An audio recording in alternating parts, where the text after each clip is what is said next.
Bonjour, ici Steve Ray. Bienvenue à cette présentation de Flashback en direct de la superbe brasserie La Ripaille de Repentigny. Nous sommes situés au 358 Notre-Dame. C'est l'émission où tous les sujets seront explorés. Et nous sommes disponibles, comme vous le savez, sur Facebook, sur les différents sites qui sont multiples. Une émission bien remplie pour vous aujourd'hui concernant notre troisième invitée. Elle est bien placée pour élaborer sur le sujet de sa chronique d'aujourd'hui, ayant elle-même endisqué ses propres compositions avec son album tout récemment sorti. Comment composer une chanson? Et pour analyser la question et nous donner quelques trucs, nous recevrons pour conclure l'émission une habituée de La Ripaille, auteure-compositrice de talent, Virginie Péloquin. Et pour la deuxième période, nous recevrons un invité qui présente un long CV sportif spécialement en baseball mineur et junior, ayant joué et cumulé plusieurs fonctions au cours des dernières années. Et pour nous parler de son club et de son parcours personnel, nous serons en compagnie du directeur gérant du Royal de Repentigny de la Ligue de baseball junior élite du Québec, Marc-André Rondat. Mais tout d'abord, sans plus tarder, notre première invitée, c'est une femme aux multiples dons et talents et c'est pour principalement parler de voyance qu'elle nous visite aujourd'hui. Elle qui pratique et enseigne également le tarot et le Reiki. Étant médium depuis sa tendre enfance, elle va nous partager ses expériences en termes de sciences non conventionnelles et démystifier pour nous la médiumnité. Avec nous, une auteure formatrice qui voit tout ou presque, Joanne Lazur. Bonjour, Joanne. Bonjour. Non, je te fais rire en partant, c'est bon, ça. Qui voit tout, peut-être. Oui, on ne va pas faire peur aux gens. Madame Lazur, je pense que vous avez tous les talents et les dons pour faire autant de choses et je vais vous lancer sur un thème pour notre conversation. Je pense que la base de tout ça, c'est de comprendre que le monde invisible est aussi présent et palpable que le monde physique. Il s'agit de s'appliquer et de voir ce qui se passe. Bien, c'est surtout d'être à l'écoute. Parce que ce qu'on pense être invisible, en fait, est tout à fait présent. On ne voit pas nécessairement l'oxygène, mais on le ressent. Puis quand on en manque, on le sait un peu. Bien, c'est un peu la même chose. Hein? On a tous ces facultés-là de voir, d'entendre, de ressentir, de percevoir, mais on ne se fait pas toujours confiance. Le côté rationnel souvent embarque par-dessus. Toi qui as une approche logique et terre-à-terre reposant sur du concret, parce que tu n'es pas là pour faire de la sensation, ce qui nuirait aussi à ton domaine, comme certains ont fait dans le passé. C'est important pour la crédibilité. On fait ça par passion, et c'est une mission. On ne peut pas faire ça pour l'argent. Non. Bien, souvent, je dis qu'on fait des choses par amour. Puis juste pour qu'on se rappelle qu'il y a 4 piliers de l'être humain. Amour, puis ensuite on est en santé, puis ensuite on fait un travail pour mettre en lumière nos talents, nos forces, nos qualités. Puis ensuite, l'argent ou l'abondance matérielle vient à la fin. Donc, quand on fait des choses avec amour, tout finit par s'arranger. Est-ce que de percevoir des choses que d'autres ne ressentent pas, ça finit par nous isoler? C'est une bonne question. Quelquefois, souvent, quand on est jeune, c'est ce qui m'est arrivé. Très jeune, je m'isolais parce que je me suis rendu compte très rapidement que j'étais pas mal la seule dans la classe qui vivait ce genre de situation-là. Et puis, par la suite, autour de l'âge de 8 ans jusqu'à 19 ans, je me suis retirée complètement à la demande de ma mère, qui avait peur. Et puis, si on essaie de mettre de côté quelque chose qui fait partie de nous, ça finit toujours par reprendre le dessus. Alors... Mais dans ton cas, je veux dire, ce qui est particulier, c'est que dès l'âge de 2-3 ans, tu avais la faculté de voir et d'entendre les défunts. Oui. Et c'est là, comme tu me le disais, que ta mère, à 8 ans, t'a dit « Arrête ». Et toi, tu as mis un vase, un couvercle sur le vase là-dessus de 8 à 19. Oui. Puis à un moment donné, tu as dit non, mais là, moi, j'ai ce don-là et je dois poursuivre ma mission. C'est pas tout à fait comme ça que c'est arrivé. Par contre, mais de 8 à 11 ans, oui. C'est-à-dire de 8 à 19 ans. Donc, pendant 11 ans, j'ai complètement mis ça de côté à la demande de ma mère parce qu'elle avait vraiment peur, d'une part. Puis à l'âge de 19 ans, ayant changé de vie, donc je me suis mariée à l'âge de 19 ans. Et c'est là que, étant libre dans mes affaires à moi, ce que j'avais mis de côté est revenu. Mais je dois quand même prendre une petite parenthèse que j'ai été quand même près d'1 an et demi malade, avec des problèmes de santé, parce que j'avais... Tu refoulais. Ben oui, tout à fait. Ouais. Alors, ce qui fait que par la suite, c'est revenu à moi. Puis, force de constater qu'à un moment donné, ça fait partie de ce que je suis. Puis, voilà, ça fait déjà plusieurs années. Je ne veux pas dévoiler ton âge parce que c'est particulier pour faire attention avec une femme, mais tu as 35 ans de pratique au niveau professionnel. Oui. Mais dans le fond, ça fait 60 ans que tu pratiques. Ah oui.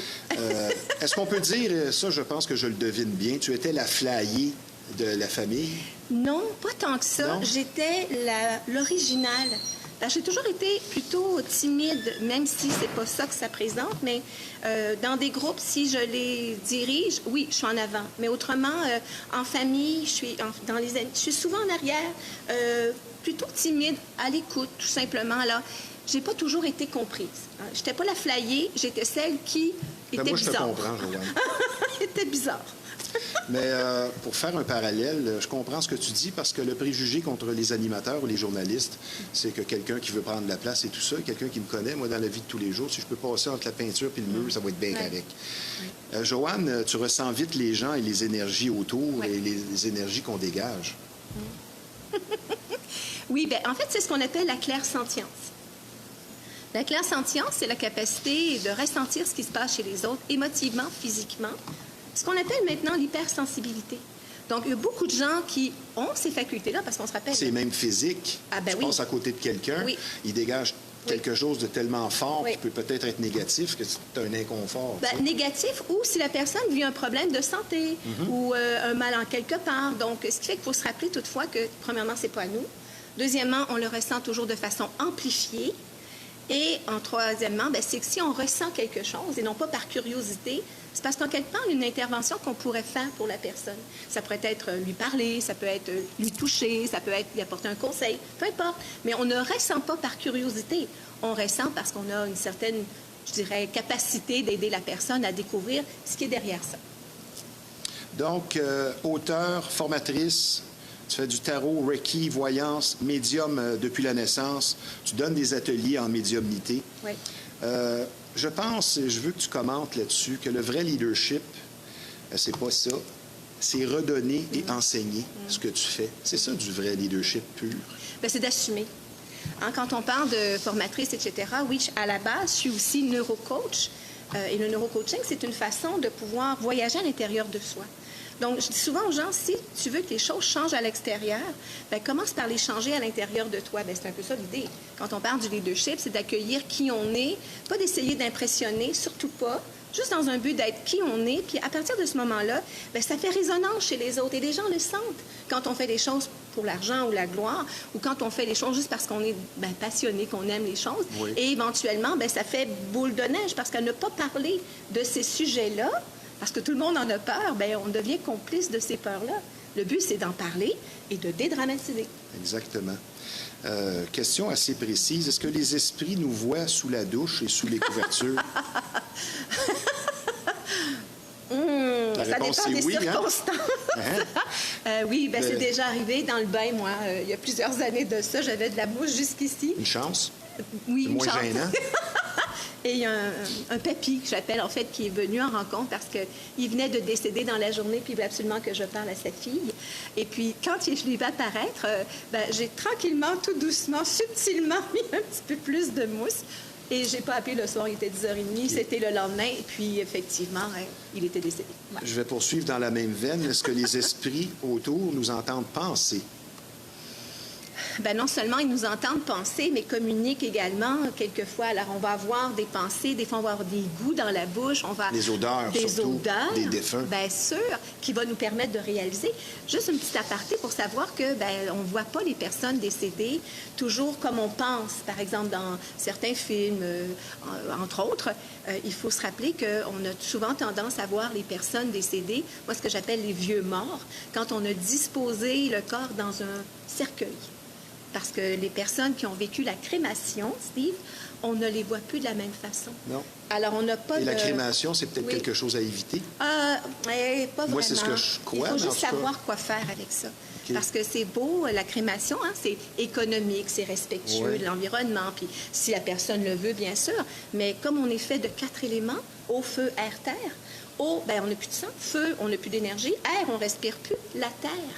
C'est important de placer les parties, donc au moins une partie des cendres, à la terre. Mais à la terre veut dire dans l'eau. Finir brûlé, c'est pas bien le fun. Oui, il faut quand même respecter, je dirais, le 3 jours après le décès. Qu'est-ce que tu me dis sur les gens qui cherchent des signes partout que ça devient maladif? À quel moment est-ce qu'on délimite entre, oui, tu as un vrai signe, puis là, ben, c'est toi qui extrapole? Oui, bien, c'est parce que souvent, les personnes, par exemple, qui demandent à rencontrer un médium pour parler à une personne décédée, moi, je leur dis toujours au départ, ça va être important que tu regardes pour quelle raison tu veux avoir des nouvelles de telle personne, d'une part. Puis deuxièmement, c'est que souvent, parce que la personne vivante, bien, elle a besoin de se rassurer, elle a besoin de se sécuriser. Donc, c'est là qu'on a à regarder à l'intérieur de nous, parce que des signes, on ne se cachera pas, il y en a plein. Mais est-ce qu'il y en a autant? Bien, pas toujours. Il y a des esprits il y a certains esprits qui n'ont jamais eu de corps. Il y a des esprits qui n'ont jamais eu de corps. Bien, je préférais c'est une idée qu'on entend parfois. Ben, moi, je préfère parler d'entité plutôt que de mot esprit. Ben, une entité qui n'a jamais eu de corps? Ben, une entité qui a voulu revenir sur le plan terrestre. Par exemple, une âme qui veut juste expérimenter sur le plan terrestre, donc qui va, je dirais, jouer autour des parents pour éventuellement s'incarner, puis il y a une fausse couche ou un avortement volontaire. Mais autrement, ben, je ne peux pas répondre à ta question plus précisément. Autre phénomène. Ouais. Les gens qui ne font vraiment pas attention à eux, ce qu'on appelle les junkies, eux autres peuvent être plus facilement possédés, je pense. Bien, on ne parlerait pas de possession, mais on pourrait parler d'influence. Alors, définitivement, je fais souvent l'image que si on est dans un appartement ou une maison, puis on n'est pas souvent là, ou jamais là, bien, ça se peut qu'il y ait des choses extérieures qui viennent squatter notre maison, même si on y habite. Bien, c'est un peu la même chose. Quand on parle d'une maison, on parlerait de notre corps physique. Puis quand on a besoin de consommer drogue, alcool, etc., bien, souvent, c'est parce qu'on n'est pas tout à fait là. Donc, le fameux corps éthérique qu'on appelle le corps de lumière qui est attaché au corps physique par un cordon argenté, là, ce qui fait que quand on meurt, ce cordon argenté... Le docteur Emmett Fox en parle beaucoup de ça. Oui, bien, c'est sûr. Alors, ce qui fait que le corps éthérique, lui, d'une personne, par exemple, qui n'est pas possédée, mais qui est influencée par son environnement, par des peurs et des résistances, bien, souvent est à côté de son corps ou n'habite pas son corps. Donc, ce qui fait qu'il veut laisser rentrer plein de choses qui ne lui appartiennent pas puis qui, éventuellement, peuvent avoir des comportements destructeurs. Ça fait penser aux gens qui sont très matérialistes, qui ont peur de la mort. Oui. Eux, quand ils dorment, ils restent proches du corps. Oui, exactement. Hein? Et c'est ce qui fait que ce fameux corps éthérique-là dont je t'ai parlé, bien, une fois qu'on meurt, bien, il y a 40 jours pour un peu faire la paix, faire le retour de cette incarnation-là, ce qui explique que certaines traditions philosophiques, religieuses vont même prier pendant 40 jours, peut-être pas 49 jours, chez les Tibétains, pour s'assurer que le corps, lui, ça va, là, on en a disposé, mais l'âme aura trouvé un chemin de paix. Quand on parle de communiquer avec les défunts, d'avoir un de ces dons-là, est-ce que c'est parce qu'on est rendu là dans son évolution, une personne plus évoluée va capter plus de choses, ou c'est tout simplement un don? Bien, c'est un don qu'on peut développer. Soit dit en passant, je dis souvent, on peut tous chanter. On ne chante pas tous comme notre amie Céline, qui a un don, oui, mais on a quand même du raffinement à faire. Donc, on a tous ces facultés-là de voir, d'entendre, de ressentir, de percevoir, mais des fois, on ne veut pas. Puis, il ne faut pas se cacher que ce qu'on fait aujourd'hui, il y a plusieurs centaines d'années, ça ne serait pas terminé nécessairement de la bonne façon. Alors, on reste avec des mémoires où avoir ces facultés-là assez mal terminées. Est-ce qu'on garde quand on va dans l'au-delà, après la mort, est-ce qu'on garde notre bagage culturel? Bien, on garde en quelque sorte ce que l'on a vécu. Alors, quand on pense qu'on meurt, donc le corps physique meurt, le corps éthérique se détache, puis pendant ces 40 jours-là, on fait le tour, la paix. Puis normalement, au bout de 40 jours, la personne retrouve ce qu'on appelle dans la lumière. Attention, c'est un état d'âme, c'est pas un endroit. Et à ce moment-là, oui, on garde tous nos acquis, nos forces, nos talents, nos qualités, nos expériences. Puis il y a des gens qui, au bout de 40 jours, là, ils veulent rester sur le plan terrestre, ou ils ne savent pas qu'ils sont décédés. C'est là qu'on se trouve à voir ce qu'on n'appelle pas des esprits. Qu'on voit dans des films. Mais des âmes errantes, des hommes qui cherchent quelque chose. Oui. Est-ce qu'on a des signes que la mort approche? Oui. Souvent, quand on voit quelqu'un qui ne va pas bien, donc qui approche, la mort s'approche de lui ou d'elle, on va souvent voir beaucoup d'énergie, pas beaucoup de couleurs autour de la personne, souvent plutôt gris sombre. Et peut voir même que la peau commence à être un peu plus cadavérique. Hein? Autant que la personne est, je dirais, vivante, oui, mais debout. T'as beau te maquiller, mais t'as de l'air d'un cadavre. Oui, ben oui, parce que techniquement, c'est que le corps éthérique, lui, il est en train de quitter tranquillement. Alors, souvent, les extrémités sont froides. Hein? Ben oui, parce que l'énergie circule plus. Aïe, j'espère que c'est pas ça. J'avais faux aux mains ce matin. Moi aussi, mais c'était pas ça. Joanne, trêve de plaisanterie. J'ai fait mes expériences, comme je t'ai confié. J'ai habité une maison qui avait 300 ans et qui était habitée par des entités. Je garde ça un peu pour moi, même si là, j'en parle à l'écran, parce que ça peut devenir farfelu, causer des préjugés. Mais qu'est-ce qui attise le plus les esprits, les entités qui nous entourent? Parce que je crois que les lumières rouges, la musique rock et les chicanes, ils aiment ça.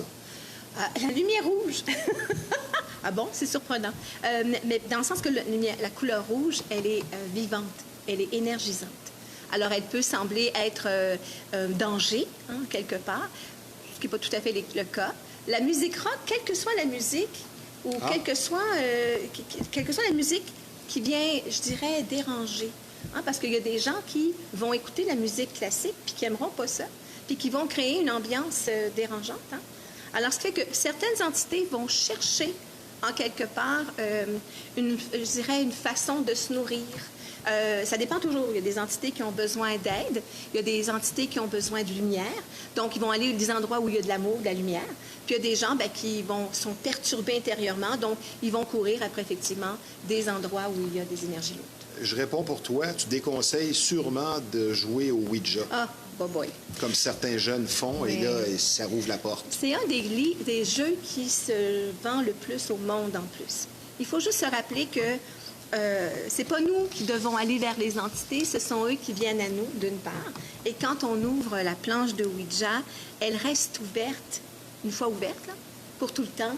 Et alors, il y a une façon d'en disposer et on ne fait pas appel à des énergies les plus élevées. Donc, on évite ce jeu-là. Dans la religion catholique, bien, on fait état de la punition qui nous attend avec l'enfer et le paradis.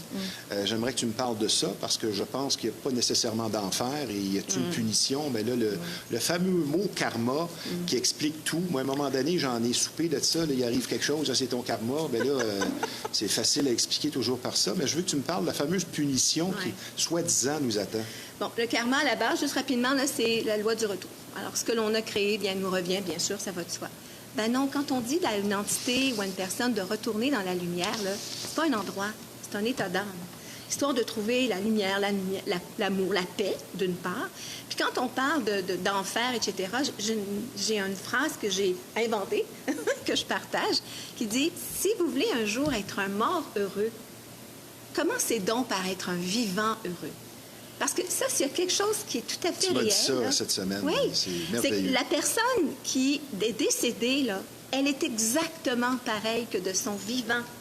Alors, je dis souvent dans les conférences des ateliers, ben, un vieux schnock mort, c'est un vieux schnock vivant. Puis à date, pourquoi j'ai pas trouvé... Pourquoi tu me regardes quand tu dis vieux schnock? Je me sens visé un peu. Ben, pas vraiment, mais okay. C'est qu'il n'y a pas de vieille schnock. Mais ça, c'est pas vrai. Mais c'est ça, on est exactement pareil. La mort, là, c'est pas une fin. C'est juste une suite. On n'est juste pas tout à fait c'est encourageant, en tout cas, de voir ça comme ça. Oui, la seule chose, par exemple, c'est que si on traîne des choses importantes de son vivant, puis qu'on ne veut pas en entendre parler, puis qu'on ne veut rien régler... On ramène ça dans l'au-delà. C'est évident, ça nous suit, nous poursuit. Bien, ça m'amène à ma prochaine question. On va parler un peu de réincarnation. Dans la Bible, il est bien indiqué qu'il n'est donné à chaque homme que de ne vivre qu'une seule fois. Oui, oui. La réincarnation, est-ce que c'est la base de tout ce que tu fais? Bien, en fait, quelqu'un m'a déjà posé la question, est-ce que tu crois à la réincarnation? Ma réponse est non. Je n'y crois pas. Pour moi, c'est une certitude. Quand on dit vivre une seule fois, on peut jouer avec les mots. C'est que tu as une vie à vivre ici, maintenant. Vis-la intensément. Vis ta vinaigrette. Ben oui, vis ta vie comme du mieux que tu peux, en écoutant ce que ça te dit intérieurement, dans tous les talents, les facultés que nous avons tous. Puis, éventuellement, ben, il y aura une autre vie par la suite. Mais chose certaine, c'est que l'âme, ça c'est écrit partout, elle est immortelle. Donc, cette âme-là fait simplement prendre un autre corps, si on veut. C'est encourageant. Oui, puis il y a des gens qui disent souvent... Hey, moi, je ne veux pas revenir. Ben, moi, c'est ce que je dis. Ça ne me tente pas de recommencer l'école, puis l'intimidation dans le cours d'école, puis tout ça. Joanne, toi qui as été 6 fois aux Indes, Oui. Pour poursuivre ton apprentissage et tout ça. Et tu pratiques avec ton mari depuis 17 ans, qu'on salue, qui va sûrement écouter ça. Tu es dans le neurocoaching, tu fais de la synergie harmonique avec l'antenne de l'échelle. Qui parle de fréquence. Oui. Avant la pause, brièvement, j'aimerais que tu m'expliques c'est quoi la synergie harmonique? Bien, la synergie, c'est donc une énergie que l'on veut s'assurer qui est mise en place. Tout est énergie, tout est vibratoire. Einstein nous le dit. Hein? Et harmonique, bien, pour que ça soit harmonieux. Alors, nous, on utilise l'antenne de l'échelle pour enseigner, entre autres, utiliser l'antenne de l'échelle qui va lire les fréquences et les émettre. Puis, juste dans un but de réaliser que lorsqu'on a une poste de radio qui n'est pas sur la bonne fréquence, ça va gricher. Bien, si on a un organe ou même un endroit qui est mal aspecté ou qui n'a pas des fréquences élevées, bien, ça va gricher, il va y avoir de la perturbation, il va y avoir de la chicane, de la maladie. Et voilà. Ouais. Avant la pause, une facile, étant donné qu'ici, on sert beaucoup de viande. Est-ce que tu aimes ton steak bien cuit ou médium? Je ne peux pas passer à côté de celle-là. Ben moi, on m'a déjà dit, pourquoi pas small, pourquoi avant de me répondre saignant. Médium, c'est exactement ça. Oui. Comme une pizza. Alors, non, c'est... Je mange pas beaucoup de viande, mais j'en mange. Ah oui? Okay. Oui. Joanne, c'est fort intéressant. J'espère que ça va éclairer les lanternes de certains. Ouais. Nous allons prendre une petite pause, ça ne sera pas tellement long, puisque je vous rappelle que vous regardez Flashback en direct de la splendide brasserie La Ripaille de Repentigny. C'est un endroit charmant et un personnel souriant et surtout accueillant qui vous attend ici. On vous propose d'excellentes assiettes et ce, 7 sur 7. Et je vous recommande la pizza au four à bois ici, qui est vraiment extraordinaire. Donc, des spectacles de qualité, une atmosphère appréciée. C'est ce qui vous attend ici à La Ripaille. De tout, pour tous les goûts. Nous sommes situés au 358 Notre-Dame à Repentigny. La brasserie La Ripaille est un endroit sympathique et une institution mythique. Et je vous rappelle également que nous sommes présentement en conversation avec une experte à plusieurs volets, notamment la médiumnité, une voyante de longue expérience, soit Joanne Lazure. La brasserie La Ripaille, la force de l'endroit, de tout pour tous les goûts, comme je vous ai mentionné, bien, c'est une promesse encore tenue ce week-end avec beaucoup d'activités musicales, une fois de plus. Tout d'abord, demain, jeudi, le 12 décembre, Martin Sirois, un chanteur de talent au répertoire varié et enflammé, vous attend, et ce, dès 19h.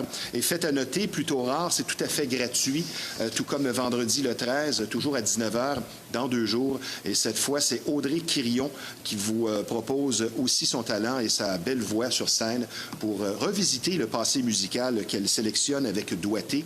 Et le week-end se conclut ensuite samedi le 14 dès 21h avec un hommage à l'inoubliable Bob Bissonnette présenté par l'excellente formation Salut Bob Gorgé. Et pour des billets, c'est tout simplement lepointdevente.com. Donc, comme vous pouvez le constater, la brasserie La Ripaille de Repentigny, depuis 1975 déjà, c'est un bar et une salle de spectacle très appréciés pour une ambiance de qualité, mais également un service et un menu varié et réputé. Nous sommes situés au 358 Notre-Dame, ouvert 7 sur 7 pour d'excellentes assiettes. Maintenant, sur une note un peu plus sérieuse, vous allez être traité avec beaucoup d'écoute et de compréhension si vous vivez une infestation. Vous aurez compris ici qu'on parle de bébites et pour certaines familles, c'est carrément un drame. Et plus vous attendez, plus le problème va s'aggraver. Donc, la solution à une infestation, c'est Rive-Nord Extermination. C'est plus de 35 années d'expérience qui vous attendent sur place. Une entreprise familiale très sérieuse et un service personnalisé. Donc, la solution à une infestation, Rive-Nord Extermination. Le numéro de téléphone dans le 450, c'est le 582-6706. Nous poursuivons, ma chère Joanne. Suite à des événements, je veux qu'on revienne là-dessus. Oui. Quand on dit c'est le karma, je trouve que c'est une expression qui est trop souvent donnée comme raison facile. C'est facile. Pourquoi que c'est ainsi? Bien, on parle du fait que la loi du retour, elle existe. C'est une loi universelle. Et tôt ou tard, ce que l'on a dit, ce que l'on a fait, qu'on en soit conscient ou pas, aura des répercussions. Puis qu'éventuellement, vivant ou en train de quitter ou une fois décédé, il va falloir un jour qu'on regarde, mais qu'est-ce que j'ai vécu qui m'a rendu malade? Ou peut-être qui m'a demandé à aller vers l'aide à mourir. Il n'y en a pas de souci à ce niveau-là, mais si on pense qu'une fois qu'on est décédé, que tout est réglé, c'est là qu'on a... Un peu facile. C'est même trop facile, c'est pas ça. Ouais. Tout simplement. Je vais procéder à des questions en rafale puisque nous sommes bousculés par le temps. Oui. Donc, ça implique une réponse brève. Est-ce qu'à la mort, y a-t-il un guide qui nous attend? Ah, il n'y a pas juste un, il y en a plusieurs. Et souvent, les personnes qui Ce sont des proches? Souvent, oui, tout à fait. Ça peut être des amis, oui. Bien, on meurt jamais seul, oui. On va rejoindre les défunts de notre famille, probablement, là, je pense bien que oui. Oui. Mais ma question, est-ce que les vieux conflits se poursuivent dans l'au-delà? Oui. Elle est pas pire, celle-là. Hein? Alan Kardec en parle de ça. Ah oui, non, tout à fait. Mais justement, je vais en profiter Oui. pour, si tu veux donner ta réponse pendant ce temps-là. Oui, oui, Le livre des esprits d'Alan Kardec, Ah oui, qui est un est la classique. base du spiritisme de Définitivement. 1851. Oui. Faut juste faire attention au spiritisme parce que c'est le contact avec les morts, bien sûr. On attend que les gens viennent à nous.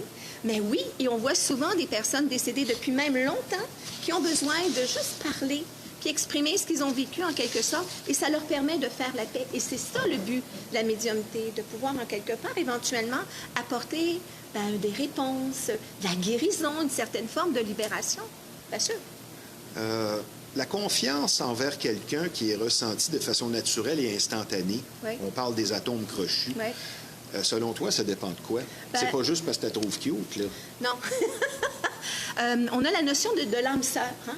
Une âme sœur, c'est quelqu'un avec qui on a déjà vécu des situations. Puis il y a des gens autant qu'on ne connaît pas qui nous repoussent ou qui nous rebutent. Puis il y en a d'autres, au contraire, qu'on n'a jamais connus, mais qu'on a l'impression qu'on se connaît depuis tout le temps, parce qu'on a vécu quelque chose, éventuellement. Dans une autre vie. Dans un autre passage de vie. C'est plus joli comme ça fait moins peur. Mais dans les faits, c'est qu'on ne se rappelle pas, mais nos mémoires, notre corps, eux s'en rappellent. Okay. C'est un peu ça l'idée. On va parler d'énergie maintenant. J'aimerais que tu me répondes en une phrase ou deux. S'isoler plusieurs jours, ça fait quoi? Parce que je pense que parfois, sans être dans la déprime, là, je pense que parfois, c'est nécessaire. On dit que Jésus faisait ça tellement qu'il était sollicité qu'à un moment donné, là, tu as besoin de prendre un break, comme dirait l'autre. Une pause, exact. Oui. Ça fait quoi au niveau des énergies? C'est bon, finalement. Oui, puis souvent, on va avoir le goût d'aller dans la nature, on va avoir le goût de prendre, par exemple, un bon bain chaud. En fait, l'idée, c'est de ne pas quitter nécessairement. Parce que souvent, quand on quitte, c'est parce qu'on est au bout, là. Alors, l'idée, c'est de trouver des petits rituels ou des façons de faire tous les jours pour garder un équilibre puis rester centré. Parce qu'autrement, c'est facile que quand on n'est plus centré, on capte tout et puis, évidemment, on n'est pas bien.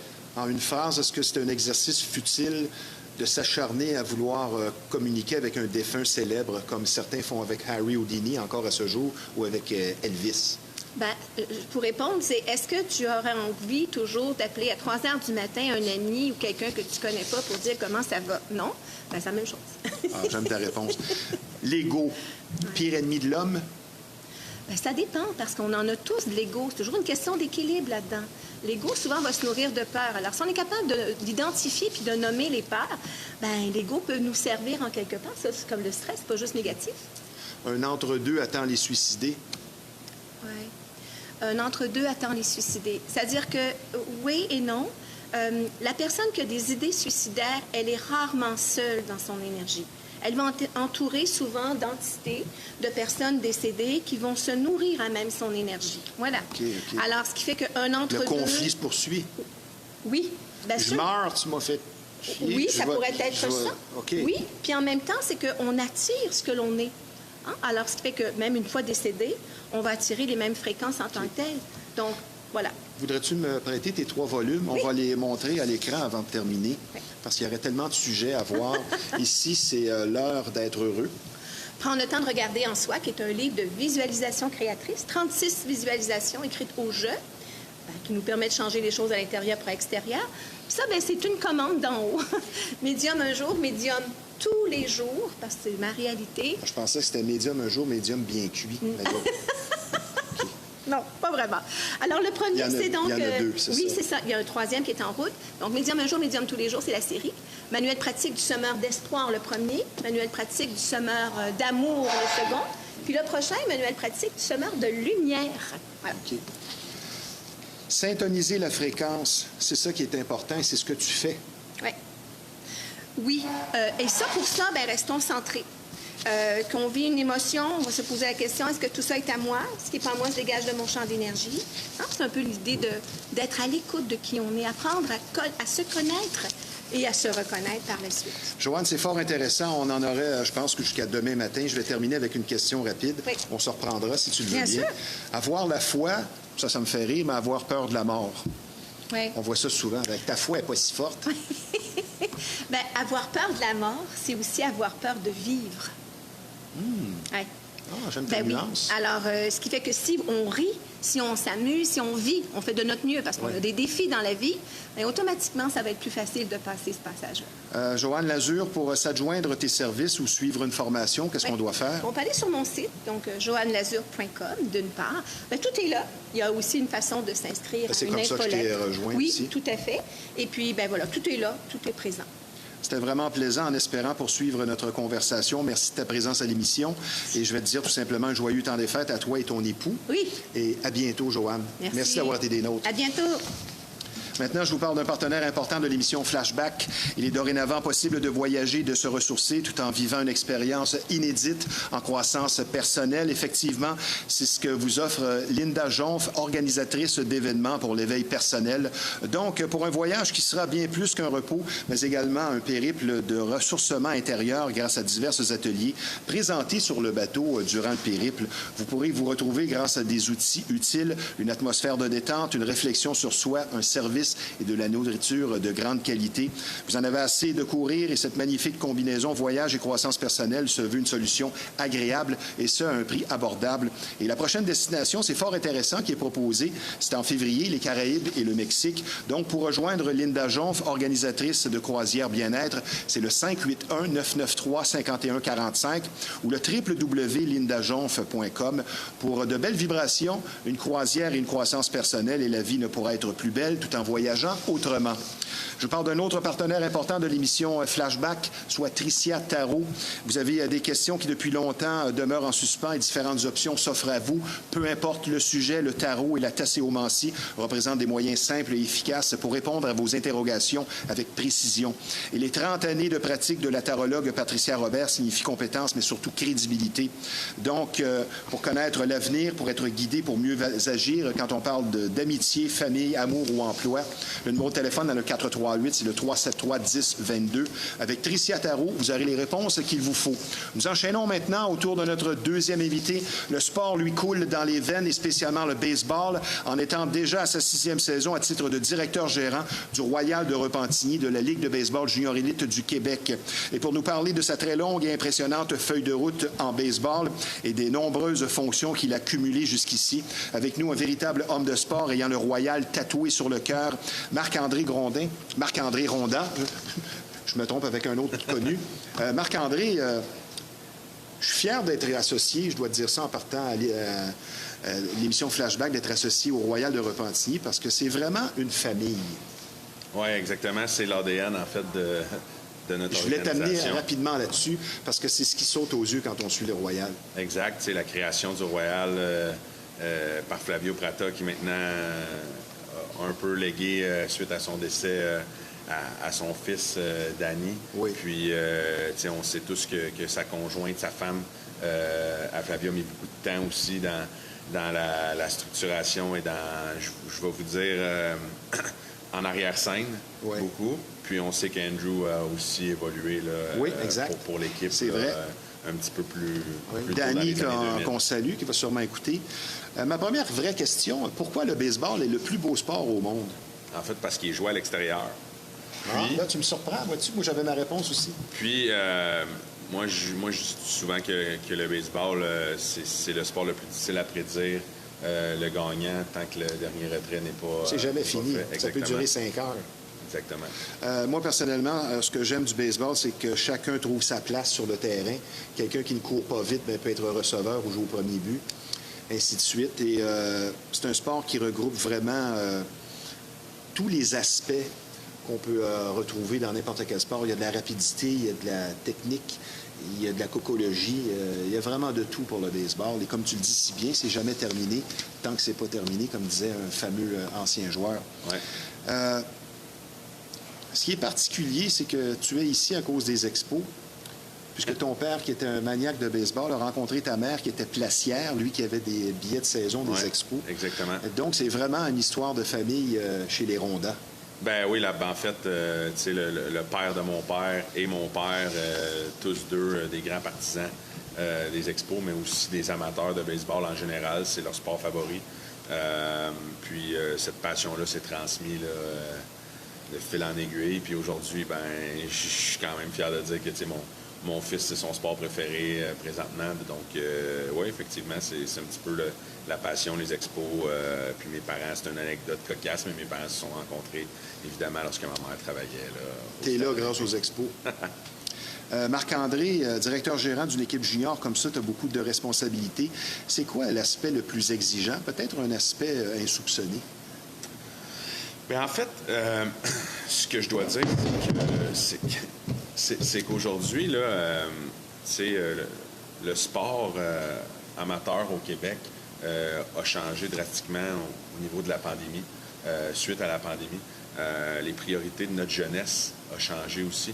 Fait que je vous dirais que, en fait, c'est d'offrir un encadrement, mais un été mémorable à des jeunes de 18 à 22 ans qui souhaitent que le baseball fasse une grande partie de leur vie, mais qui n'est pas nécessairement leur priorité numéro 1, effectivement. Mais c'est aussi d'offrir un divertissement à une communauté parce que les gens, maintenant, qui paient pour sortir de la maison pour des activités, bien, ils cherchent à avoir du plaisir. Donc, ça va au-delà du match de baseball, exact. Ça coûte cher maintenant. Juste aller voir les Canadiens, tu vas dépenser 500 $ dans le temps pour voir le Canadien s'incliner 7-2 en plus. Exact. Donc, ces deux volets, c'est notre réalité, c'est d'offrir, de permettre aux jeunes de jouer, mais aussi de permettre aux amateurs de pouvoir venir voir un beau spectacle à bas prix. Le point que tu adores le plus de tes fonctions? Participer au développement du jeune? En fait, je vous dirais, c'est tout simplement de continuer à baigner dans le baseball. Ce qui fait qu'aujourd'hui, je suis directeur général. C'est pas parce que j'ai envoyé mon CV, c'est parce que je souhaitais à quelque part rester impliqué, malgré le fait que la famille s'agrandissait, puis que d'être présent sur le terrain jour après jour avec les jeunes, c'était rendu beaucoup trop préoccupant pour le temps que tu dois y mettre. Mais en fait, je vous dirais que ce que j'adore le plus, c'est tout simplement d'observer notre équipe, mais notre ligue et notre sport grandir.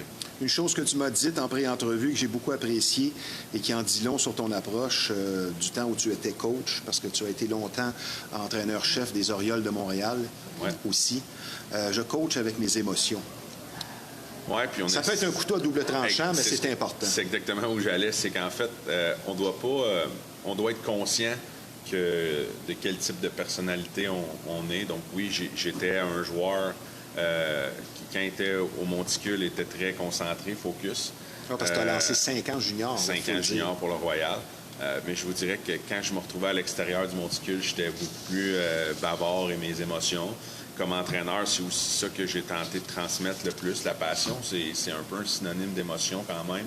Souvent, les joueurs les plus passionnés, c'est ceux qu'on peut remarquer rapidement lorsqu'on rentre sur le terrain, que c'est des gens qui sont émotifs. Puis, en terminant, en fait, c'est que nos émotions sont aussi notre guide vers nos décisions. C'est comme ça que je le vois. Donc, je tente de rester les pieds au sol, groundé, de jamais prendre des décisions trop émotives. Tu as déjà pris des décisions qu'après le match, tu dis qu'est-ce que j'ai fait là? Comme entraîneur, oui. On regrette des décisions, on regrette des gestes. Mais, évidemment. Mais l'important, c'est d'apprendre de ça. Ben oui, c'est bien dit. Quand tu as terminé avec les Orioles, tu as été approché par le Royal et tu as commencé en pleine COVID comme directeur gérant en 2020. Est-ce qu'on peut dire que du baseball, tu en manges encore autant qu'à l'âge de 19 ans? Oui, sans aucun doute. Mais on doit se parler à l'occasion pour rester à l'intérieur des balises familiales. Oui, mais ça prend une conjointe compréhensive aussi. Parce une famille qui... Parce que tu es aussi entraîneur au niveau universitaire au hockey. Oui, Quand je disais en présentation que tu as le sport dans le sang, c'est pas juste le baseball. Non. Un fait particulier, cette année, ce sera la première fois que la composition du Royal, ce sera 100% de joueurs qui viennent de la région de la Naudière. Et ça, je pense qu'il y a une fierté qui vient avec ça. Une grande fierté. Je peux pas vous dire que c'est quelque chose qu'on doit tenir dans nos obligations, parce que notre rôle, c'est de présenter le meilleur produit possible sur le terrain. Mais c'est avec une grande fierté qu'on est presque en mesure de dire que la liste de protection qu'on va déposer au mois de mars sera entièrement c'est bien. De la région de la Naudière, effectivement. C'est comme je te disais cette semaine, en 71, les Pirates de Pittsburgh, je crois que c'était au mois de septembre, ont présenté pour la première fois de l'histoire un alignement qui est composé seulement, il n'y avait aucun blanc, c'était tous des Cubains et des Noirs. Donc, ta longue feuille de route, tu commences à pratiquer le baseball à 5 ans, mineur à la Prairie, tu as joué pour le Lynx du Roussillon sur la Rive-Sud, 2 ans en Midget 3A, repêché par le Royal et Flavio en 2007, tu fais la finale dès ta première saison. Donc de 2007 à 2011.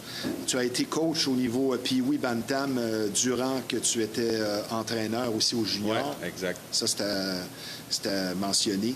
Un concours de circonstances t'a amené aussi à devenir l'entraîneur des Orioles de Montréal, c'est ça? Oui, exactement. J'étais entraîneur au niveau midget 3. Puis lorsque l'opportunité s'est offerte à moi, là, je vous dirais que c'est comme si notre équipe midget 3 comme gradué tous ensemble, donc équipe d'entraîneurs, puis un grand noyau de joueurs avec qui on avait eu du succès midget 3, graduait au niveau junior. Puis c'est un groupe avec qui on est resté tissé très, très serré encore, puis qu'on a connu encore beaucoup de succès au niveau junior. Tu as vécu une entrevue déguisée sur le sentiment d'appartenance qui était important dans ta réponse à une question et qui a fait que tu es devenu directeur. Tu as fait partie de la direction des Orioles aussi, c'est ça? Bien, en fait, c'est au moment où je suis devenu entraîneur... Parce que j'aimerais que tu me parles de cette entrevue-là. Bien, en fait, ouais, au moment où on m'a demandé de devenir... en fait, avant de me demander si j'étais intéressé au poste d'entraîneur-chef, on m'a plutôt demandé si cette opportunité-là m'était offerte, ce serait quoi ma vision.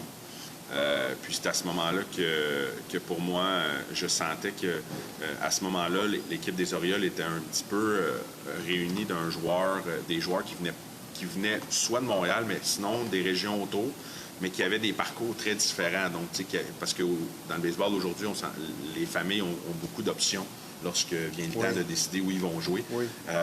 Mais donc, c'était des joueurs qui venaient de beaucoup d'endroits différents, beaucoup de chemins qui venaient vers le junior. Puis, je pense pas que c'était le talent qui manquait, mais c'était un sentiment d'unité.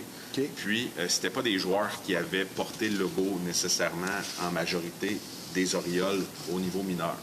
Puis, la première chose que j'ai dit, c'est nous, au midget 3, notre succès passe par, évidemment, le talent, le dévouement des joueurs, mais c'était un groupe de 15-16 jeunes de 15-16 ans à l'époque qui, partout où ils se promenaient à l'extérieur du terrain, étaient ensemble.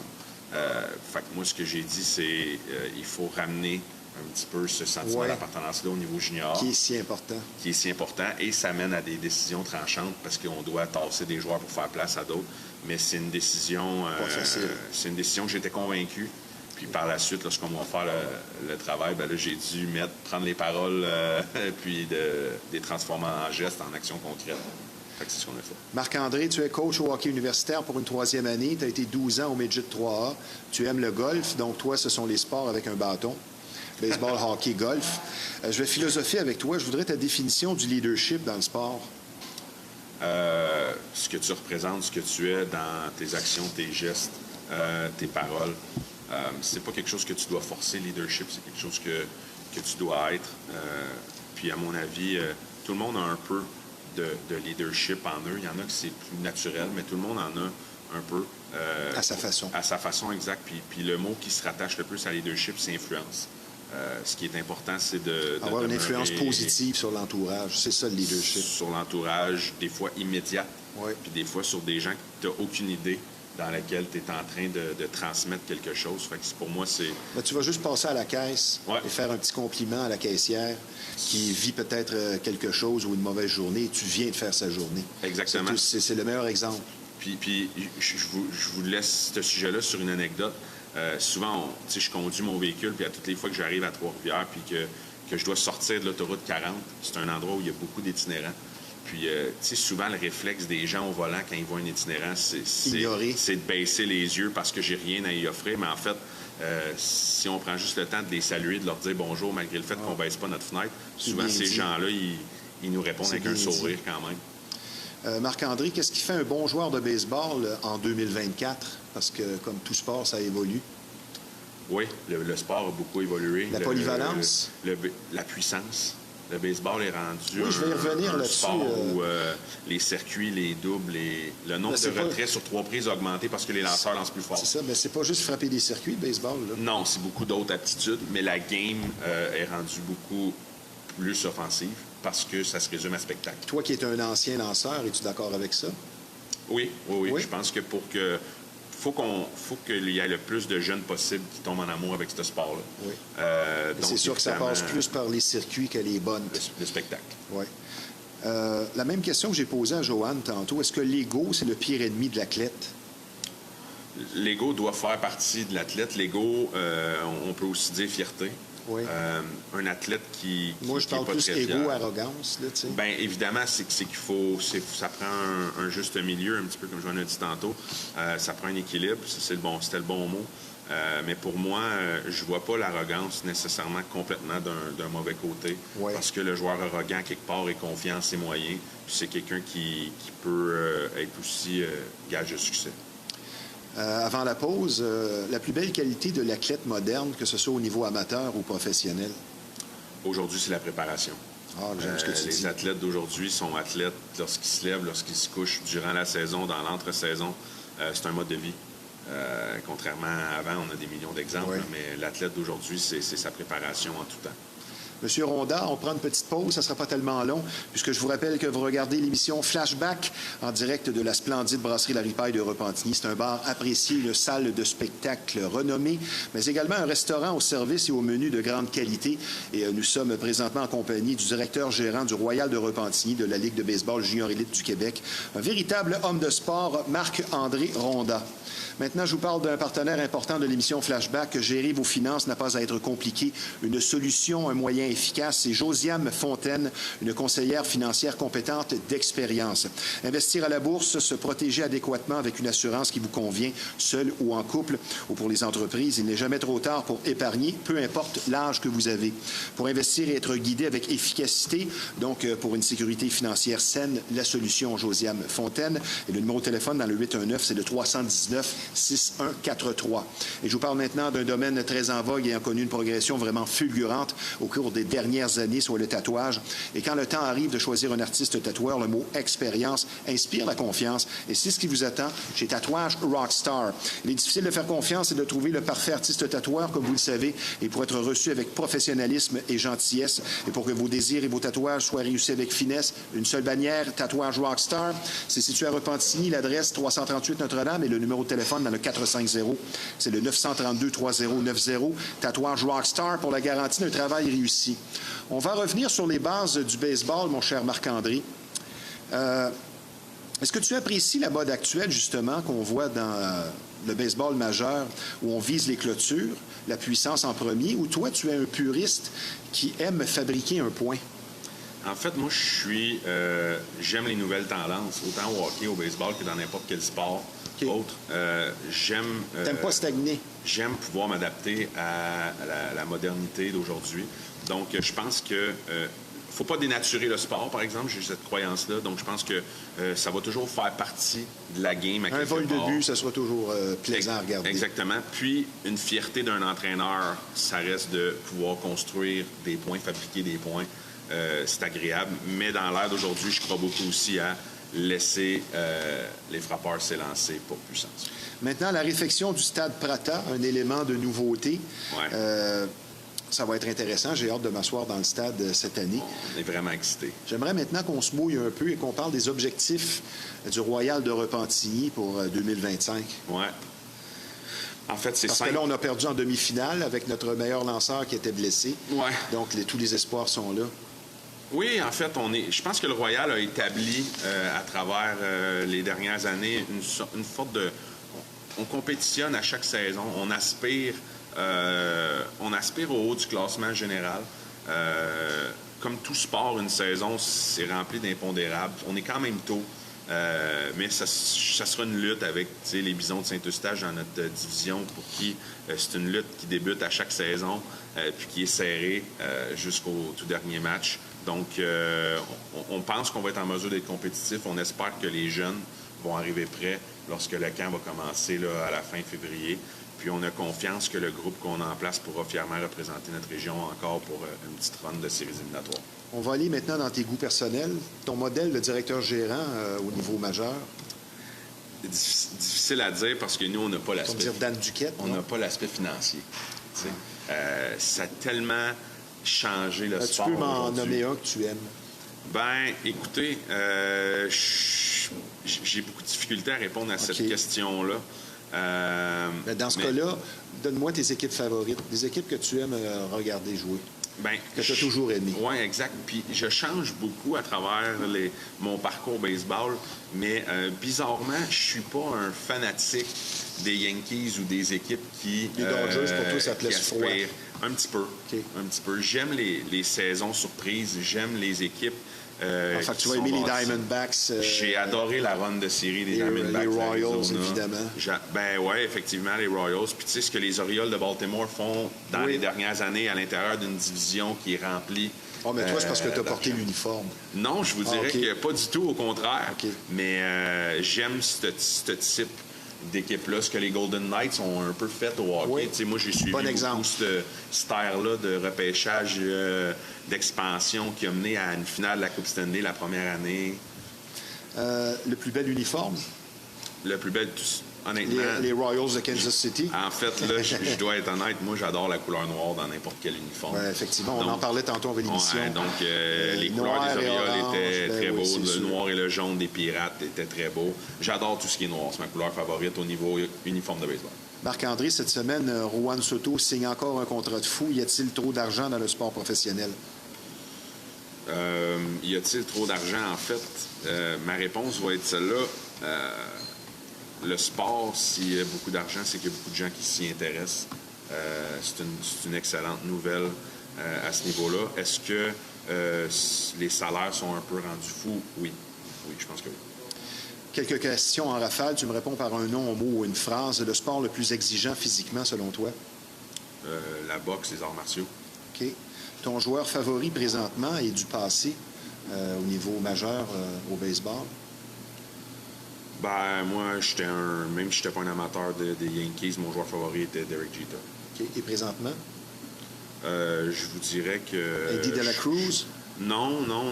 Je penche vers un Shohei Ohtani en ce moment qui performe autant monticule que joueur de position.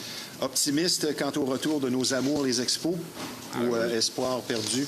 Malheureusement, je vais dire espoir perdu. OK. Le match le plus fou et mémorable auquel tu as participé comme coach?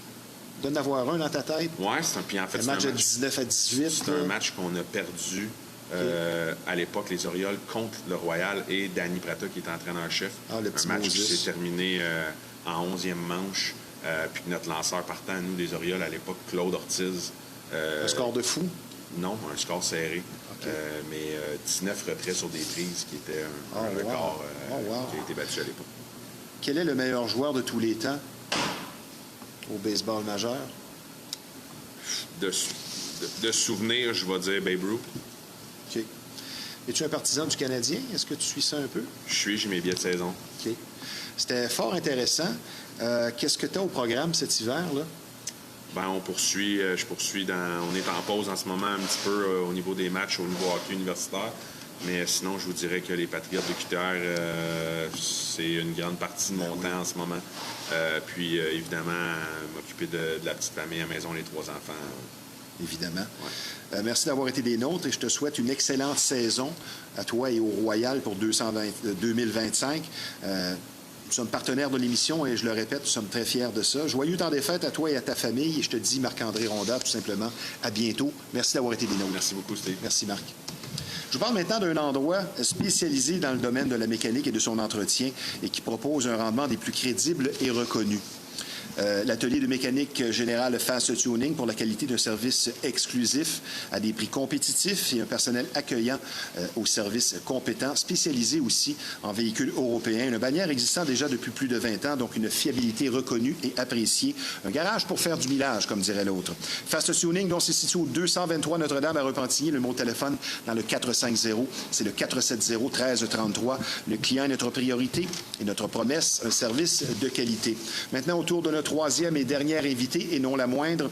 Composer une chanson exige du talent, mais également certaines techniques ou étapes. Et notre invitée connaît bien le processus, elle qui justement vient de signer son album tout juste. Ça fait quoi? Ça fait 2 semaines? Oui, j'ai sorti ça le mois dernier. Oui. Et le sujet de sa chronique d'aujourd'hui, donc, ayant elle-même composé et endisqué plusieurs de ses œuvres, avec nous, une auteure-compositrice toujours à l'affût d'une nouvelle mélodie et talentueuse chanteuse, Virginie Péloquin. Bonjour Virginie, comment vas-tu? Ça va bien, toi? Ben oui. Merci, c'est très gentil. C'est tout ce que tu viens de dire. J'espère que tu vas avoir du succès. Et justement, ton album, comment ça va jusqu'ici, la réponse du public et les commentaires que tu as eus? Jusqu'à présent, j'ai eu de très beaux commentaires par rapport à mon album. J'ai eu quelques aussi opportunités par rapport à des entrevues. Puis jusqu'à présent, j'ai que de bons commentaires sur mon album. Tu travailles déjà pour la prochaine étape, c'est sûr? Hein? Oui, bien sûr. Je travaille actuellement sur mon deuxième... Parce que je pense qu'un auteur a toujours des idées en tête, même que ça peut être souffrant. Oui, hein? Des fois, il y a trop de choses en tête. L'hamster tourne continuellement. Exactement. Donc, la question du jour, comment composer une chanson? Quel serait ton premier point avant qu'on parle de l'enseignement traditionnel? Je ne veux pas vendre le punch. Parfait. En fait, il y a tellement plusieurs manières de créer une chanson. C'est versatile d'une manière à une autre. C'est sûr qu'il y a la traditionnelle qu'on dit que ça commence avec une mélodie vocale. Suite de ça, il suffit de trouver les accords, que ce soit le piano, la guitare, ou etc., afin de monter la structure de la chanson. Oui. Ensuite, on y ajoute les paroles. Ensuite de ça, là, on ajoute les instruments en studio, on enregistre. L'arrangement. L'arrangement et tout. Mais comme je te dis, ça peut être totalement ça, c'est versatile. l'ordre traditionnel de la composition. C'est ce qui est enseigné, disons, à l'université. Tu commences par tes mélodies, ton riff, tu mets tes accords, exact. Tes paroles, ton arrangement. Pourquoi, selon toi? Veux-tu t'approcher de... Juste oui, rappel. Oui. Pourquoi, selon toi? Pourquoi, selon moi, qu'on commence par la mélodie? Bien, en fait, je crois que des fois, surtout les mélodies, des fois, il n'y a pas de paroles, puis on peut ressentir une émotion avec cette mélodie-là. Puis je crois j'aime ce que tu dis. Que ça apporte une facilité à la structure de la chose, étant donné que tu mets tes émotions avant. Oui. Ensuite, tu mets l'instrument pour aller suivre l'émotion. Commencer par les paroles, as-tu déjà fait ça? Non. Ça m'est pas arrivé. C'est tout un défi, ça, là. Oui, j'ai essayé, puis je veux dire, c'est très compliqué. Ah oui? Ben oui, c'est un beau texte. Mais là, c'est un air là-dessus. Oui, non, c'est ça devient quand même assez corsé pour faire ça comme ça. J'ai essayé, mais c'est pas... C'est se compliquer la tâche, finalement. Exact. Ça vient moins du cœur. Non, c'est ça. C'est trop technique. C'est plus technique, c'est plus calculé. Fait que là, tu veux dire des belles choses, mais il n'y a pas l'émotion qui va avec. Avant ton prochain point, est-ce que l'expression toujours à l'affût et aux aguets, ce serait la meilleure façon d'expliquer le mode créatif, peu importe la sphère d'activité? Je dirais que je suis d'accord avec ça. Toujours ouvert d'esprit. Des fois, là, ça peut être tellement anodin, mais tu es en train de regarder un film, puis il dit une phrase, puis tu fais « Wow, c'est beau ce qu'il vient de dire ». Là, tu t'en vas dans ton livre, tu écris des paroles. Puis souvent, il y a des textes que tu crois que ça peut être désigné à une chanson, tu crois que c'est 2 chansons, puis finalement, les 2, ça fait une. Fait il n'y a pas de chemin exact à écrire une chanson. As-tu l'impression que ça vient d'ailleurs? Tu es comme guidé vers ça? Souvent. Ça m'est souvent arrivé que j'ai eu l'impression que quelqu'un d'autre venait en moi afin d'écrire. Il y a une connexion qui se passe, puis il y a comme un... Il faut savoir, comme le dirait Joanne Lazur, se connecter à cette fréquence-là. Oui. Tu sais. C'est important de rester toujours connecté. Puis je crois que, comme je dis justement, il y a des choses qu'on voit pas, il y a des choses qu'on peut ressentir, mais qu'on voit pas surtout. Puis je pense que c'est important de se connecter à soi-même, puis de se laisser... c'est la clé. De se laisser emporter dans cette folie-là, si on peut dire ça comme Toi, tu composes beaucoup sous l'émotion. Oui. Bonne ou moins bonne? Émotion, ça peut être autant l'amour que ça peut être la rébellion, un peu comme mon dernier album. Fait que, ouais, c'est important pour moi de... L'émotion avant tout. Ça serait quoi ton point suivant sur la composition? Je crois que c'est ça. Il faut rester alerte. Il faut... Des fois, c'est juste des choses qu'on vit à ce moment-là. Puis on ne sait pas à qui en parler. On ne sait pas à qui on devrait se confier. Fait que tu peux en parler à ta guitare. J'en parle à mon papier. Parle à mon papier. Puis parfois, c'est comme ça que je réussis à faire aussi une belle chanson qui peut peut-être aider quelqu'un. Est-ce que toi, les idées te viennent plus facilement guitare à la main ou ça ne change rien? Comme je t'ai dit, dans le fond, des fois, ça peut être la guitare en premier, que j'arrive, puis je trouve des accords, que je mets ça ensemble. Je fais « Ah, c'est beau, ça! » Puis ensuite, de là, je vais mettre la mélodie vocale. Fait que ça peut aller de l'un à l'autre. L'étape la plus difficile pour toi, que tu dis « OK, tu as rap, la chanson est complète parce que, comme le disait Léonard de Vinci, une œuvre n'est jamais terminée. Non. Tu pourrais toujours en rajouter. Mais là, ça, c'est-tu l'étape la plus souffrante? Et à quel moment tu dis, OK, it's a rap, là, j'en ai assez fait? Et ça, j'ai hâte de voir ta réponse à ça. C'est super difficile parce que, honnêtement, même jusqu'à maintenant, j'ai sorti mon album, puis je le réécoute. Tu réécoutes, puis j'aurais dû... J'aurais dû changer Ah, c'est ça. J'aurais dû mieux prononcer ce mot-là. J'aurais dû enlever cette guitare-là. Mais on va toujours chercher à perfectionner. Puis pourtant, lorsque c'est simple, parfois, c'est là la meilleure chose. Et l'artiste se doit d'être perfectionniste. Oui, c'est Parce important. que si tu bâcles ton travail ou t'en mets pas assez d'efforts ou de Ça peut peaufinement, sembler anodin. ça sera pas bon. Exactement, oui. Donc, l'étape la plus difficile, c'est l'étape du peaufinement. Oui. Est-ce que parfois tu te grattes la tête? Es-tu arrivé? Peut-être tu pourrais nous donner un titre de ton album. Tu te dis, celle-là, elle était particulièrement difficile à finir. Sur l'album, je vais y réfléchir un peu, mais il y a beaucoup de chansons que même encore aujourd'hui, que j'ai inventées il y a 6 ans. Puis j'arrive toujours pas à mettre des paroles, tu sais. Mais pourtant, je sais, admettons, cette chanson-là, j'aimerais ça que ce soit pour ma maman, admettons. Puis écrire une chanson pour elle. Puis j'aimerais ça écrire cette chanson-là de son vivant, qu'elle puisse l'entendre. Et pourtant, ça fait 6 ans que j'ai cette chanson-là. Puis ça a fait dodo, tu sais, avec les autres chansons. Okay. Mais je te dirais, sur mon album, la chanson La qui plus est... compliquée, là, La plus compliquée... pour toi. La plus compliquée, ça aurait été la fin. Le refrain a été super facile pour moi. Mais on dirait qu'il y a un deuxième couplet, là, j'étais restée vraiment bloquée. J'avais Okay. un blocage sur l'écriture, sur... Et tu pourrais pas dire pourquoi. Non, je sais pas pourquoi, exactement. Aurais-tu un conseil à donner pour favoriser l'inspiration? Un conseil à donner. Un instant à donner, je dirais d'écouter son cœur en partant. Ça, c'est sûr, c'est la base. Je crois aussi que c'est important des fois d'aller étudier, d'aller aller à des ateliers Oui. comme l'écriture ou que ce soit la composition de textes ou musicale. Comme moi, j'ai fait un cours d'écriture il y a quelques années avec Don Carnage, qui malheureusement est décédé aujourd'hui. Mais j'allais à des cours d'écriture, puis ça m'a beaucoup aidé dans la composition de mes chansons. Fait que des fois, c'est d'avoir des petites clés comme ça. Donc, l'inspiration est toujours associée à un souvenir, que ce soit douloureux ou joyeux, à une émotion. Exactement. Tout le temps. Tout le temps. Qu'est-ce qui fait l'efficacité d'un nouveau riff, si on parle de mélodie? Il faut que ce soit accrocheur. Pour toi, c'est comment tu vois ça? Tu dis, hey, là, je viens de trouver quelque chose, là. Oui. Puis, mais pourquoi? Qu'est-ce qui fait l'efficacité? J'en ai aucune idée, honnêtement. Je crois que c'est naturel. Ça se fait comme ça. Puis, puis des fois, ça peut être peut-être un peu bizarre de dire ça comme ça. Je vais jouer la guitare, puis j'entends dans ma tête que ça fusionne ensemble, tu sais. Puis je pense que des fois, il y en a qui ont la chance de créer un hit. Puis des fois, ça peut adonner que ça n'arrive pas, tu sais. Oui. Mais je pense que c'est de la chance, puis c'est aussi beaucoup de travail. Puis je pense que c'est naturel. Ça se fait tout seul. Je vais te raconter un fait historique. Un vieux slow là, très lancinant, ça s'appelle Without You, de Nielsen. À un moment donné, j'ai dit à un de mes amis, on avait écouté cette chanson-là, j'avais dit, mon Dieu, il me semble que celui qui a composé ça devait être à l'article de la mort. Là. C'est beau avoir une peine d'amour, mais je veux dire... C'est trop Et vrai. j'ai fait des recherches. Il y avait 2 compositeurs et les 2 se sont suicidés à 5 ans d'intervalle. Ce qui m'amène à ma question, est-ce que le chagrin, les peines d'amour, c'est ce qui propulse le plus vers la composition de toutes les émotions de l'éventail, là? Oui, en fait, je crois que ça commence toujours par là. Je crois que si ça irait trop bien, il n'y aurait pas vraiment de raison pour écrire une chanson. Je suis pas capable d'écrire une chanson lorsque je vais bien. Parler de choses positives. C'est spécial, faut que, ouais, faut Tu que t'aies souhaites vécu presque quelque avoir chose. une déprime pour pouvoir composer. exactement. Tu souhaites qu'il pleuve comme aujourd'hui. C'est bien, ça va bien Ça va travailler. inspirer dans ces situations-là, oui. Virginie, c'est quoi ton plus grand rêve, toi qui es en début de carrière? Mon plus grand rêve, ce serait d'entendre une foule chanter mes chansons. Oui. Tu vas le Ce vivre. serait d'être sur scène puis d'entendre les gens chanter mes chansons. Parce que c'est illimité. Peut-être qu'un jour, tu vas chanter en France. Parce que tu J'espère. as le talent, ça, j'en suis J'aimerais persuadé. Aurais-tu un autre point avant ma prochaine question sur le processus de composition? Mais en fait, je crois qu'on a pas mal fait le tour. OK. Je pense que la base, c'est vraiment de laisser parler ses émotions, puis des fois d'avoir peut-être un soutien quelque part à côté aussi pour montrer ce que tu as fait pour...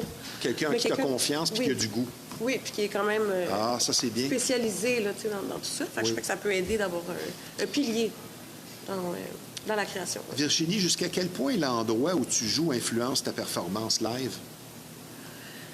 Où tu pourrais me dire, non, moi, je vais jouer devant 100 personnes ou devant 10 000 ou devant le voisin, ça ne change rien, je suis dans ma bulle, ou l'endroit, il fait pour quelque chose? Je te dirais que peu importe l'endroit où je suis à l'aise sur scène. OK. Que ce soit une scène de... Je vais peut-être avoir un petit stress, mais je vais avoir Ben, le ça, même c'est stress normal devant d'avoir 20 une adrénaline, ouais. Exactement. Tu sais. Plus difficile devant 20 personnes ou devant 200? Ça revient au même. OK. Puis je te dirais, des fois, ça peut être plus déstabilisant parce que les 20 personnes, tu les vois de proche. Oui. Tandis que la C'est foule... comme un DJ qui joue devant une place vide. C'est Il se ça. sent bien plus observé qu'une foule gagnée à l'avance de 1000 personnes. Exactement. Ça, c'était... Oui, non, c'est ça. Est-ce que tu aimes mieux jouer en studio ou live? J'aime mieux live, mais Ah. j'adore le studio. C'est différent. Le studio, c'est pour la création, ajouter des instruments, partir dans ma symphonie musicale là, qui se passe dans ma tête. Mais tandis qu'en show, c'est vraiment de sortir mes tripes, mettre mes émotions, puis de voir les gens aimer ça, de voir le monde qui chante avec moi. OK. C'est deux vibes différentes. J'aimerais que tu nous parles de ton adrénaline d'avant-match. Es-tu très nerveuse, juste un peu? Ça se passe comment? J'étais un petit peu nerveuse. Pas capable de manger, ou la gorge sèche? Ou... J'étais un petit peu nerveuse. J'ai pas vraiment faim, moi, avant de... Je suis quelqu'un dans la vie, là, que le stress, moi, j'ai pas une grosse De appétit. toute façon, tu es tout petite en partant. Je me fais mon petit thé, puis je pars dans mon petit... Je pense pas que tu te tiens au buffet chinois, là. Non, pas vraiment. J'aime le McDo, là, mais je suis pas vraiment... Mais t'es pas nerveuse plus que ça. Non, parce que je m'en T'es vais faire focus. quelque chose que j'aime. OK. Je m'en vais être où ce que je me sens bien, tu sais. OK. Tu te souhaites quoi pour 2025? Je souhaite avoir plus d'opportunités de spectacle dans ma vie. J'espère faire des spectacles plus qu'être chansonnière. J'aimerais ça faire des festivals. Puis j'aimerais ça avoir d'autres chansons qui vont encore à la radio. Puis que... Ah, il n'y a rien qui peut t'arrêter Aller si vers- tu vers le l'entends. meilleur. Bientôt du house, au moins une.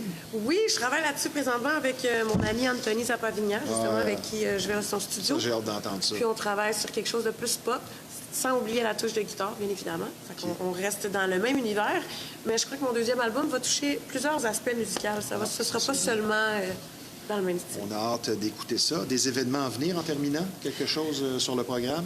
Pour l'instant, non. Malheureusement, il n'y a pas encore de suite, mais ça va venir. Est-ce que tu reçois Noël? Non, je m'en vais chez mon frère à Noël cette année. Tu veux-tu des enfants en passant? Oui, c'était dans mes projets, OK. Malgré la musique. malgré la musique. OK. Oui. Bien, merci, c'était fort intéressant. Je Ça te fait souhaite plaisir. tout simplement un joyeux temps des fêtes à toi et ton copain. Et je te dis à bientôt, Virginie. Merci de m'avoir Merci invité. d'avoir été des nôtres. Bonne journée. Maintenant, en terminant, avec fierté, je vous parle d'un partenaire de l'émission. Pour certains, le terme vieillir est source d'inquiétude et d'inconfort, mais plusieurs solutions anti-vieillissement sont disponibles et c'est d'ailleurs la grande spécialité de Mélanie Drapeau Académie. Et que ce soit pour le visage, le cuir chevelu, vos lèvres notamment avec les injections au Botox, afin de vieillir en beauté, choisissez des options de qualité éprouvées, une gamme de services sécuritaires pour défier les effets du temps et des professionnels dévoués sur place pour révéler votre beauté vous attendent. Et pour nous rejoindre, c'est plutôt facile. Textez-nous 450-999-0540. Mélanie Drapeau Académie, une clinique médico-esthétique unique. Ici Steve Ray. Merci à nos trois invités. À la semaine prochaine.